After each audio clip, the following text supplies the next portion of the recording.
السلام عليكم ورحمة الله تعالى وبركاته. مشاهدينا الكرام، مرحبا بكم. سوف أتحدث اليوم عن تفسير رؤية يدي شلت ثم رجعت تتحرك، ويدي مشلولة وشخص مشلول ومتوفي مشلول ورجلاي ثقيلتين في الحلم.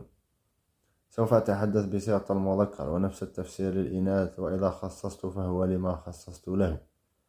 رؤية يدك مشلولة في الحلم تفسر على حالة سيئة نفسيا وتعب ووجع ستمر بهم بسبب أخبار سيئة جدا، أو بسبب مشاكل ستزعجك كثيرا، أو بسبب مرض أحيانا. ورؤية يدك شلت ثم رجعت لحالها تتحرك في الحلم تفسر على أنك ستكون في هم ووجع بسبب ظلم، أو بسبب مشكل ما، أو بسبب مرض، ولكن ستتجاوز ذلك الحال السيء الذي ستكون فيه أو كنت فيه. ورؤية شخص تعرفه مشلول في الحلم تفسر على أنه سيتعب كثيرا بسبب ظروف سيئة، أو بسبب مرض شديد سيصيبه.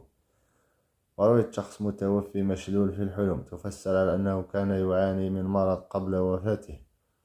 ورؤية في حلمك أن رجليك ثقيلتان تفسر على صعوبات سوف تصادفك في سبيل بلوغك هدفك في الواقع بسبب ضعف قدراتك، وهذا الهدف يتطلب قدرات. هنا ننهي الفيديو. السلام عليكم ورحمة الله تعالى وبركاته.